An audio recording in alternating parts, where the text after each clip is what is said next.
les rapports avec Rome, en fait, sont... Le mot constant n'est pas tout à fait juste, mais dans le sens où ils n'ont jamais été interrompus, ils n'ont jamais été surtout rompus, mais avec une fréquence variable, une intensité aussi variable. Mais on peut dire que depuis l'an 2000, il y a des contacts avec Rome. Euh, c'est Rome qui a commencé, qui a demandé ces contacts avec l'intention d'arriver à régulariser la situation de la fraternité. Il y a eu des hauts et des bas, comme je dis. À partir du cardinal Castrillon Hoyos, donc c'est l'an 2000, ces contacts, pour un temps, ont été assez soutenus. Après qu'on a bien établi nos fameux préalables, il y a eu un temps disons, je ne veux pas dire suspendu, de suspense dans ce sens-là, mais presque. En 2005, il y a eu encore un contact. Et après 2009, c'est-à-dire au moment du retrait, enfin ce que nous appelons nous du retrait des excommunications, ou disons de la correction de ce fameux décret d'excommunication, il y a eu des relations plus suivies, surtout avec les discussions doctrinales, qui étaient aussi demandées par les deux côtés, qui ont duré un peu plus de 2 ans. Ensuite, il y a eu on pourrait dire nouvelle phase, cette fois-ci autour d'une proposition de solution qui était double. Il y avait une déclaration doctrinale, il y avait aussi une situation canonique. Ça dure à peu près 1 année et elle n'a pas abouti non plus. Ensuite, pendant 2 ans, euh, ces relations ont été espacées pour, euh, pour recommencer, je pense qu'on peut dire, avec le retour de euh, Monseigneur Pozzo à Ecclesia Dei. Sous Monseigneur Di Noia, il y a eu des contacts, c'est vrai. Mais sous Monseigneur Pozzo, il y a eu une nouvelle phase double, cette fois-ci, c'est-à-dire d'un côté des discussions qui ont repris, discussions doctrinales, sous une formule plus souple, donc pas tout à fait officielle, mais plus qu'officieuse, puisque ce sont des évêques qui étaient envoyés par Rome. Ces discussions continuent. J'estime cela vaut la peine. Et en même temps, sur un autre niveau, on peut dire un peu en parallèle, il y a eu au mois de juillet une nouvelle proposition, une invitation à réfléchir pour voir comment nous pourrions arriver à cette fameuse régularisation canonique. Et là aussi, donc ces discussions, ces réflexions vont leur chemin. Il n'y a pas de précipitation, c'est certain. Euh, Est-ce qu'on avance vraiment? Je pense que oui. Je pense que oui, mais c'est très certainement lent. Nous avons voulu euh, soumettre, ou si on peut dire, impliquer un grand nombre, et donc les supérieurs d'abord, dans la réflexion sur les nouvelles propositions romaines. Je pense que c'est important. Nous avons appris certaines leçons de l'époque 2011, donc la première, qui avait causé, certes, certaines frictions à l'intérieur de la fraternité. Et je pense que l'une des raisons était un manque de communication. C'était une période un peu difficile. Donc cette fois-ci, nous avons choisi un autre chemin. pour aborder ces questions qui demandent beaucoup de réflexion, hein. Quand on voit la situation de Rome, de l'Église, évidemment, on n'est pas invité à faire quelque chose.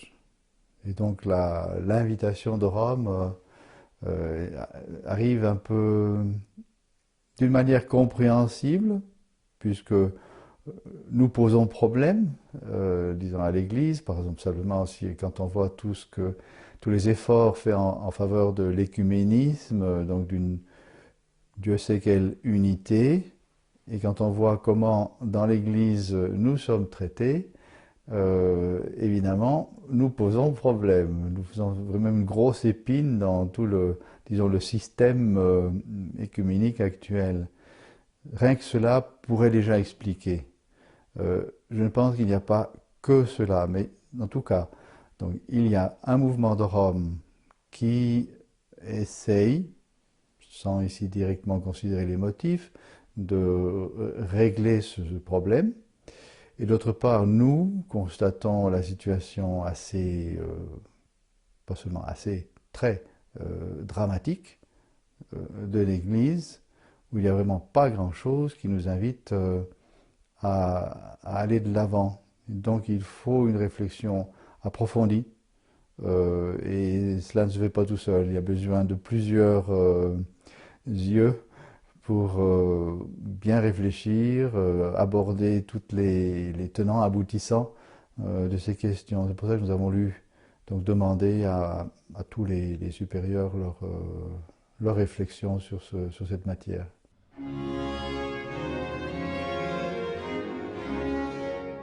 Il faut absolument éviter toute compromission. Compromission peut-être dans deux sens, dans le sens du compromis, où chacun cède quelque chose pour garantir une autre chose. Ça, depuis le début, je l'avais dit à Rome, moi je ne veux pas d'ambiguïté. Si vous arrivez à un consensus sur un texte que chaque partie comprend d'une manière différente, c'est garantir un fracas peu de temps après. Et donc, il faut absolument éviter ça. Il est presque évident au départ que dans la situation actuelle, vu les divergences, le texte aura cette tendance à l'ambiguïté. Et nous n'en voulons pas. Évidemment, ça nous rend rigides, si on peut dire, en tout cas assez rigides, et ça rend la chose plus difficile, mais il n'y a pas pour nous de solution facile. Disons, si on peut dire en théorie, oui, ben c'est la solution de la vérité. Il faut que la vérité soit pleine et entière. Ça, c'est, disons, la première approche, et j'ai tenu à le dire à Rome, déjà du premier texte. Je disais, il est ambigu, ça ne marchera pas, nous n'en voulons pas. C'est dans le premier texte de 2011. Cette fois-ci, il me semble que c'est beaucoup mieux. Il y a vraiment un grand progrès de ce côté-là, donc du côté de l'ambiguïté. Ça ne veut pas dire que tout est enlevé. Mais à côté de cette question, disons, de la clarté du texte, il y a une autre question encore beaucoup plus profonde, beaucoup plus importante, et c'est quelle amplitude, quelle liberté nous serait donnée ou nous sera donnée dans le cas d'une régularisation. Et dans ce cadre, je suis parti sur une phrase, c'est pas seulement une phrase, c'est l'attitude que Monseigneur Lefebvre appelait une condition sine qua non d'une régularisation. Et c'est précisément que nous soyons acceptés tels que nous sommes. J'ai tenu à leur dire, si vous nous voulez, nous sommes ainsi, il faut que vous nous connaissiez, pas que vous nous disiez après, vous nous avez caché quelque chose. Nous sommes ainsi, et c'est comme ça que nous resterons. Nous resterons, pourquoi? Ce n'est pas une volonté propre, ce n'est pas nous sommes les meilleurs, c'est l'Église à enseigner ces choses, à exiger ces choses. Il y a pas seulement la foi, il y a aussi toute une discipline qui est en parfait accord avec cette foi. Et c'est cela qui a fait le trésor de l'Église, qui a fait les saints dans le passé. Et ça, nous ne sommes pas prêts à le lâcher. Donc j'ai beaucoup insisté auprès de Rome pour dire, même en donnant des exemples assez concrets, voilà ce que nous sommes, voilà ce que nous pensons. Et si Rome estime que cette pensée, que cette attitude doit être rectifiée, doit être changée, alors il faut qu'ils nous le disent maintenant, tout en leur précisant que dans ce cas-là, nous n'irons pas plus loin. Il faut utiliser le mot paradoxal. Ce paradoxe d'une volonté d'avancer vers, on peut presque dire, Vatican III, dans le sens le pire qu'on puisse donner à cette expression, et d'autre part de dire à la fraternité, vous êtes les bienvenus. C'est vraiment un paradoxe, si pas encore plus fort, presque au moins, disons, volonté d'associer les contraires. Je ne crois pas que ce soit par écuménisme. Certains pourraient le penser. Pourquoi je ne pense pas que c'est par écuménisme? Parce qu'il suffit de regarder l'attitude générale des évêques, d'autres, précisément sur ce sujet de l'écuménisme, où ils sont les bras grands ouverts pour tout le monde, sauf pour nous. Et très souvent, on nous a expliqué pourquoi nous étions ostracisés en disant, vous, on ne vous traite pas comme les autres parce que vous prétendez être catholique. Or, avec cela, vous créez la confusion chez nous, donc on ne vous veut pas. Disons ça, on le voit partout, nous en avons entendu plusieurs fois cette explication qui exclut donc l'écuménisme.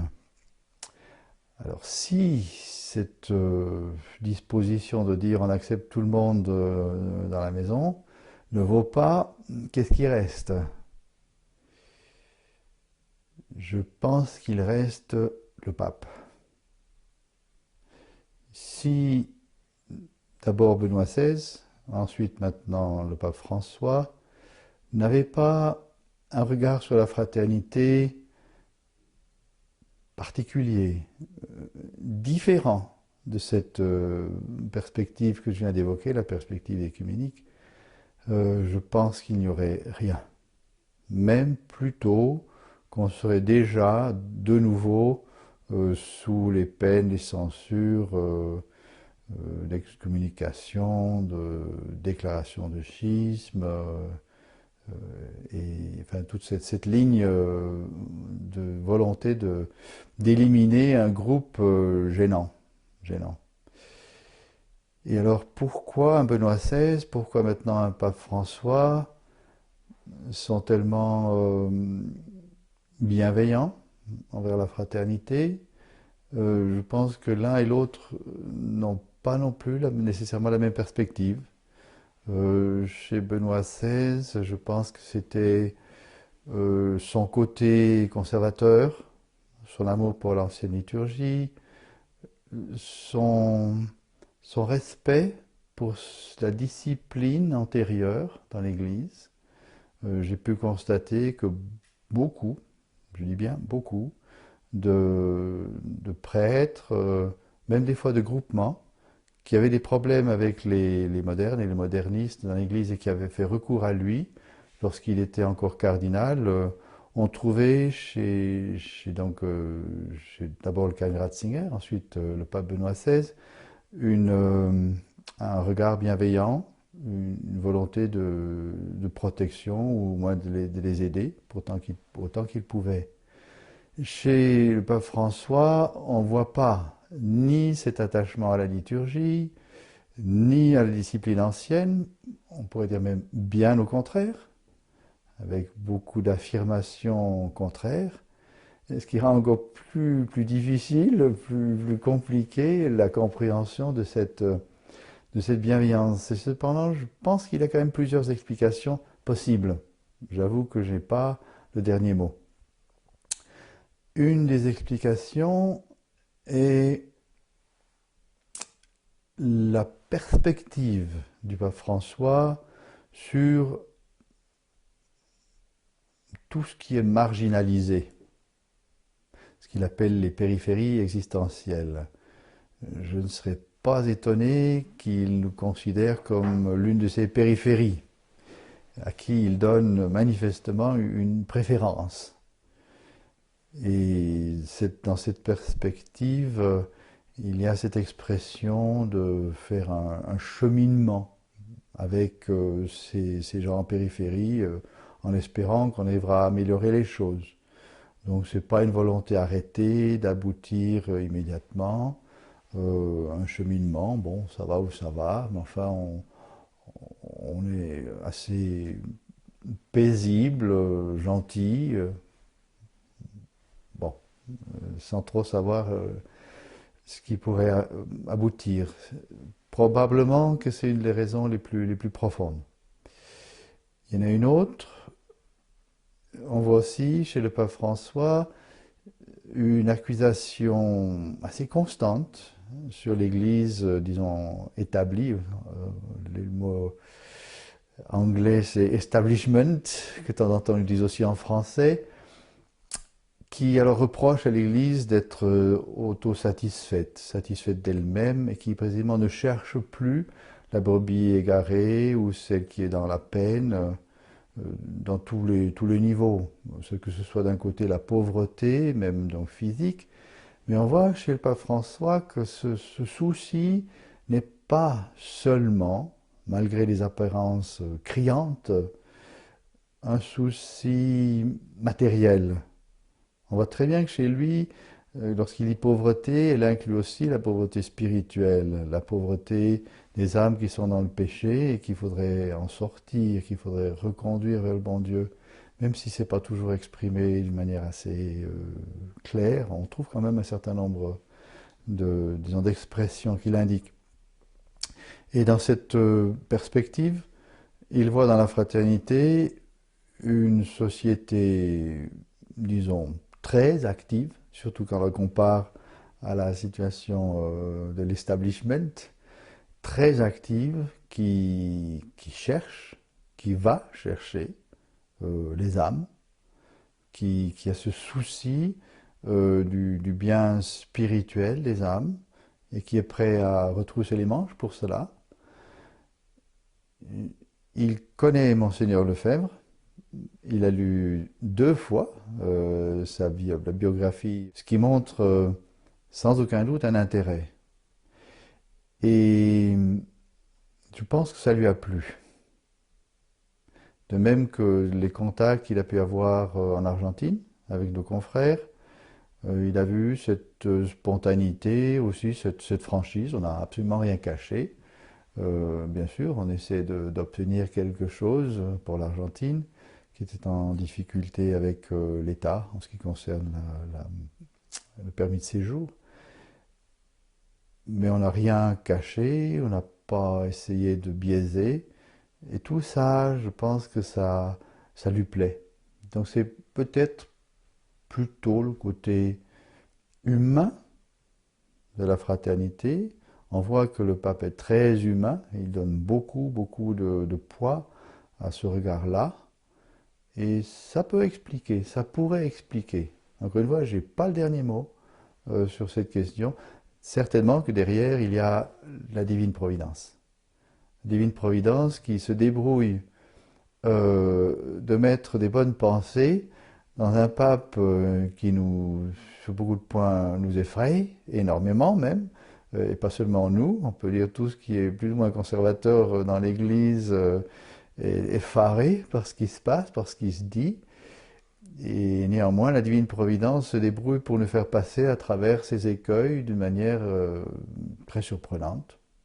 Très surprenante, mais c'est très clair que le pape François veut nous laisser vivre et survivre.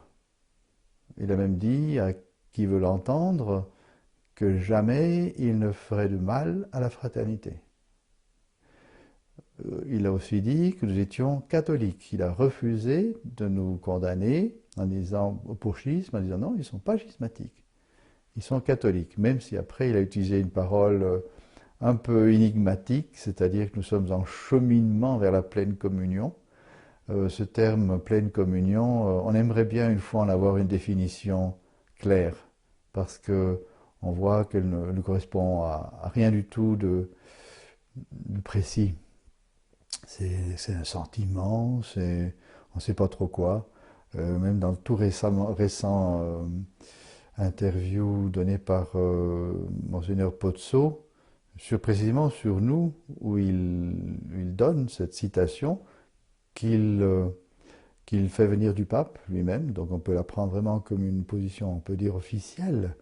Donc le pape qui a confirmé à Ecclésiadie que nous étions catholiques en cheminement vers la pleine communion. Et donc Monseigneur Pozzo de préciser comment cette pleine communion serait réalisée, et il dit par l'acceptation de la forme canonique, ce qui est assez étonnant. Donc une forme canonique résoudrait tous les problèmes de communion. Un peu plus loin, dans le même interview, il dira autre chose. Il dira que cette pleine communion, ça consiste à accepter, on peut dire, les grands principes catholiques, c'est-à-dire les 3 niveaux d'unité dans l'Église, qui sont la foi, qui sont les sacrements et qui sont le gouvernement. Et en parlant de la foi, ici, il parle plutôt du magistère. Mais nous n'avons jamais mis en cause aucun de ces trois éléments. Et donc nous n'avons jamais mis en cause notre pleine communion, mais le pleine, nous le balançons volontiers en disant tout simplement nous sommes en communion, selon le terme classique utilisé dans l'Église, nous sommes catholiques. Si nous sommes catholiques, nous sommes en communion. Parce que la brisure de la communion, c'est précisément le schisme.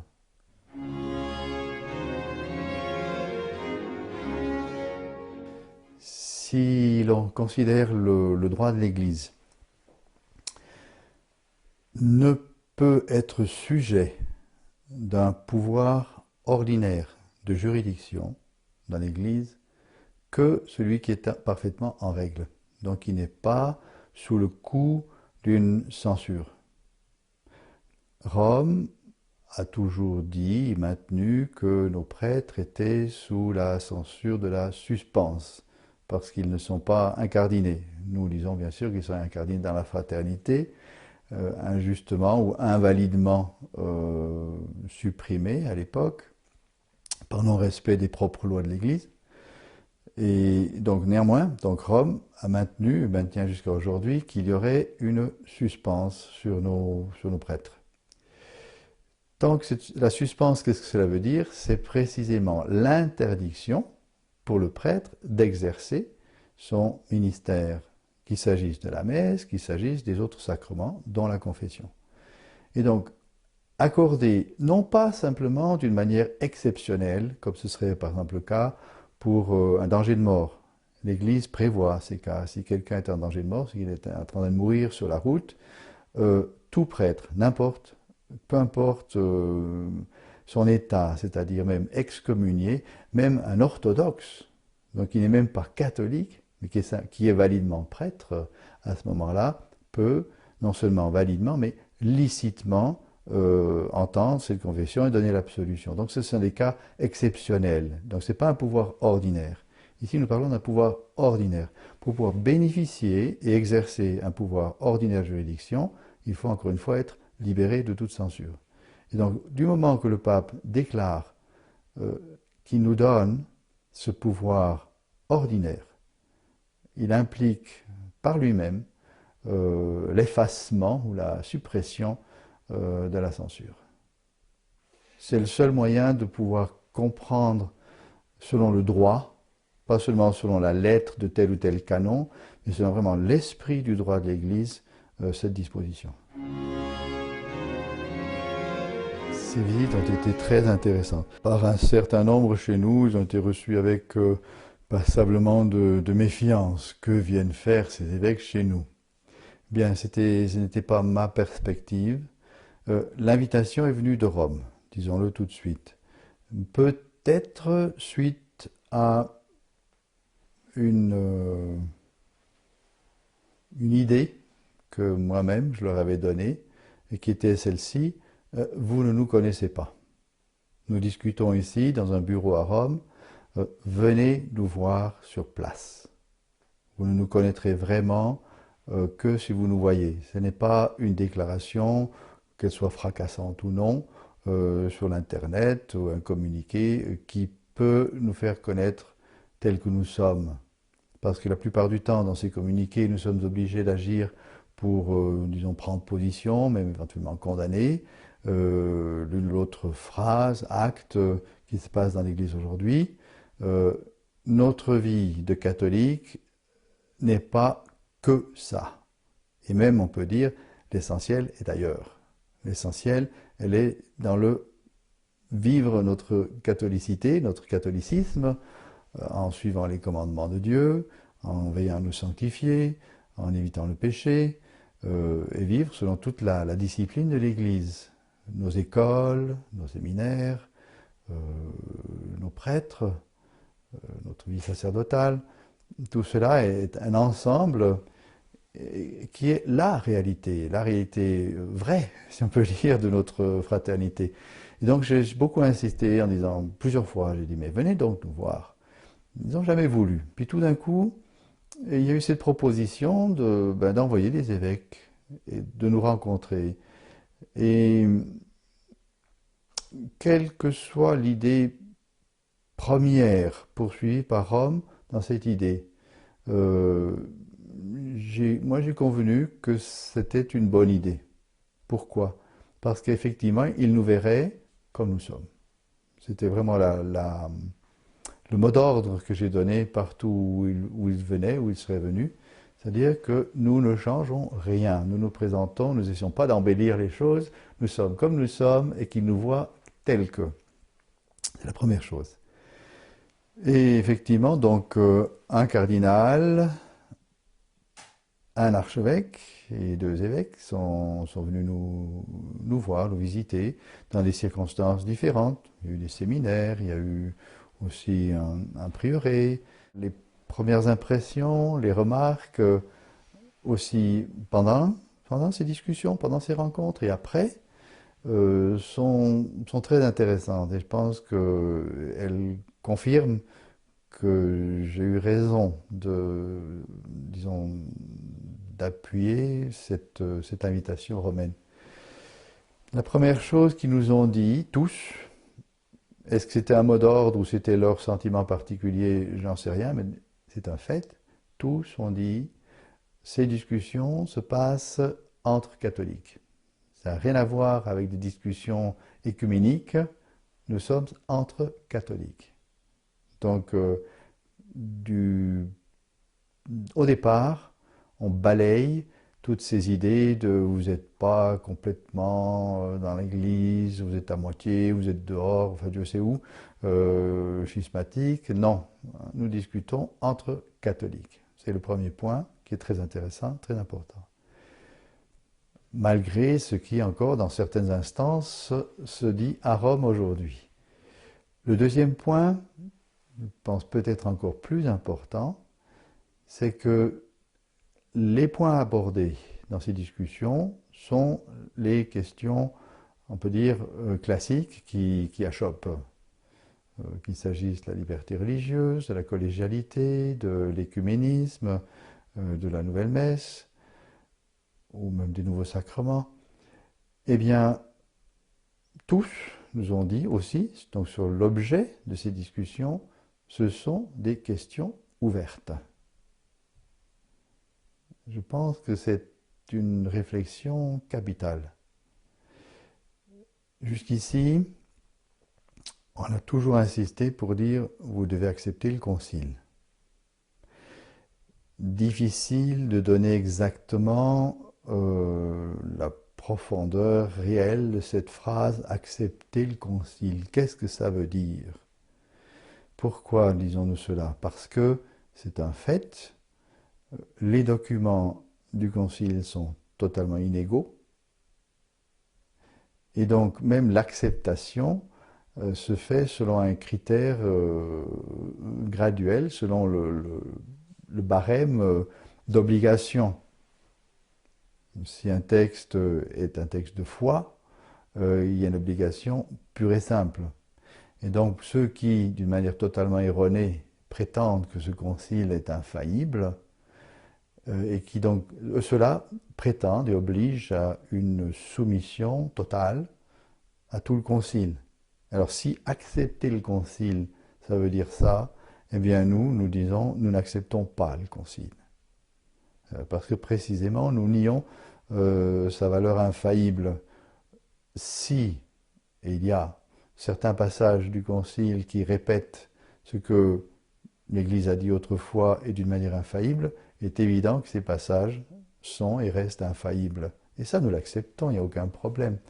Donc, lorsqu'on dit accepter le concile, il faut bien distinguer ce qu'on entend par là. Néanmoins, même avec cette remarque, jusqu'ici, on a senti de la part de Rome cette insistance, vous devez accepter ces points. Ça fait partie de l'enseignement de l'Église et donc vous devez les accepter.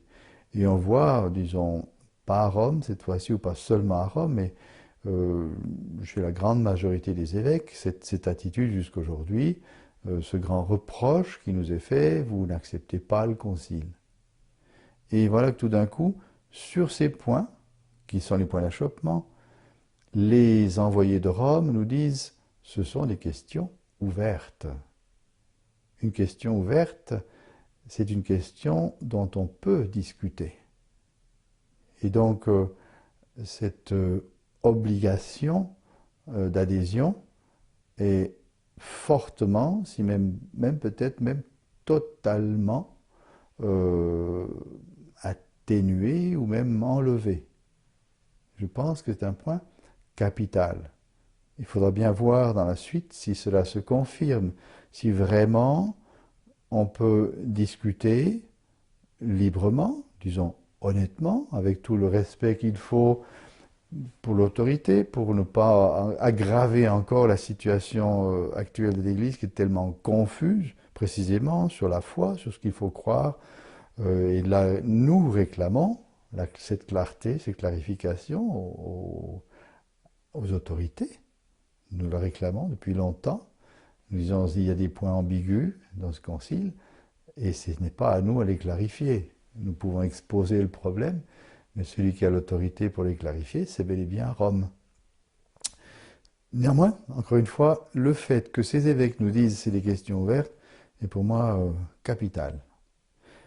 Les discussions elles-mêmes se sont déroulées, je peux dire, selon les personnalités de nos interlocuteurs, avec plus ou moins de bonheur. Il y a aussi eu des beaux échanges, pas nécessairement en accord. Néanmoins, l'appréciation, je crois, elle est unanime. Donc de chacun de ces interlocuteurs, ils étaient satisfaits des discussions. Satisfaits aussi de leur visite. Ils nous ont félicités pour la qualité de nos séminaristes, en disant ils sont normaux. Tiens, heureusement, mais il faut commencer par là. Donc ce ne sont pas des gens étriqués, obtus, mais bien vivants, ouverts, joyeux, normaux tout simplement. Et ça a été la remarque exprimée par tous. Par tous. C'est le côté humain, mais indéniable, et qu'il ne faut pas oublier non plus. Pour moi, ces discussions, ou ce côté plus facile dans les discussions est important. L'un des problèmes est la méfiance. Cette méfiance, il est certain que nous l'avons. Et je pense qu'on peut aussi dire qu'il est certain que Rome l'a par rapport à nous. Et tant que règne cette méfiance, la tendance naturelle de l'esprit méfiant, c'est de prendre de travers ou de réfléchir à la pire des solutions possibles sur ce qui est dit. Et tant que nous sommes dans ce régime de méfiance, nous n'avancerons pas énormément. Il faut arriver à une confiance minimale, donc un climat, disons, moins de sérénité, pour éliminer ces accusations a priori. Je pense que c'est encore le régime dans lequel nous nous trouvons et dans lequel se trouve Rome. Et ça prend du temps. Il faut que des deux côtés, on arrive à apprécier correctement les personnes, leurs intentions, pour arriver à dépasser cela. Je pense que ça prendra du temps, ça demande aussi des actes où se manifeste une bonne volonté, et non pas celle, par exemple, de nous détruire. C'est toujours un peu, disons, cette idée-là qui est chez nous. On pense que enfin, c'est ce qui est répandu de manière assez courante, quoi. S'ils nous veulent, c'est pour nous étouffer et éventuellement nous détruire, nous absorber totalement, nous désintégrer. Ce n'est pas une intégration, c'est une désintégration. Évidemment, tant que cette idée règne, on ne peut rien attendre. J'ai beaucoup de peine à voir une ligne de conduite dans ce qui est en train de se passer. Ce que je vois, c'est une confusion grandissante. Une condition qui vient précisément d'éléments contradictoires, de dissolution de la clarté de la doctrine, de la morale, de la discipline. On arrive à un régime de chacun pour soi. Les évêques disent ce qu'ils veulent, en contradiction les uns avec les autres. Il n'y a pas de rappel officiel, clair, à l'ordre, disons même à une ligne, qu'elle soit d'un côté ou de l'autre. Il y a encore quelques années, il y avait une ligne, c'était la ligne moderniste. C'était ce fameux esprit Vatican II. Aujourd'hui, on voit un profond désaccord entre les évêques et jusqu'à Rome sur ces questions. Et donc, quelle ligne va triompher, quelle ligne va s'imposer?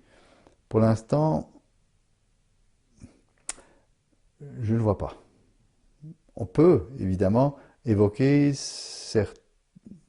s'appuyer sur certaines réflexions, sur certains indices, en disant, par exemple, il est manifeste que plus on avance, plus les modernistes s'affaiblissent ou sont affaiblis. Il manque de gens, il manque de vocations.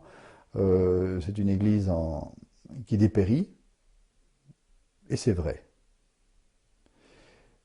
De l'autre côté, on voit aussi, parmi les jeunes, un certain nombre, difficile à évaluer correctement, mais suffisamment existant pour qu'on puisse le constater, de jeunes qui veulent une église beaucoup plus sérieuse, et à tous les niveaux.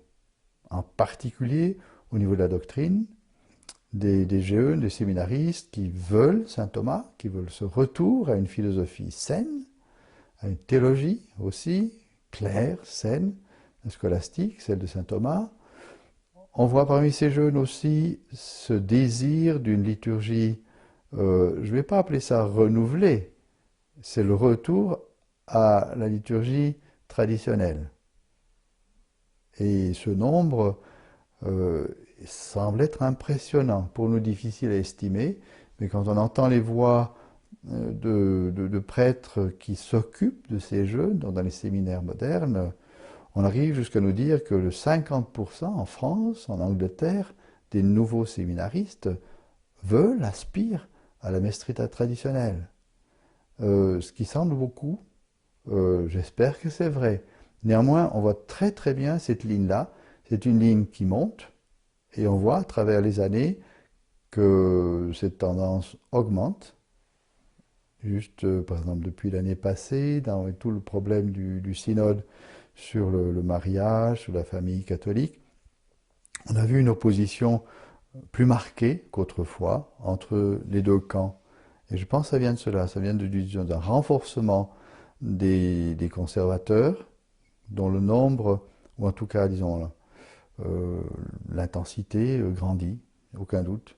Et de l'autre côté, la majorité, qui est encore clairement dominante, qui perd de la force, qui n'arrive plus à s'imposer, disons, au moins à tout imposer comme autrefois.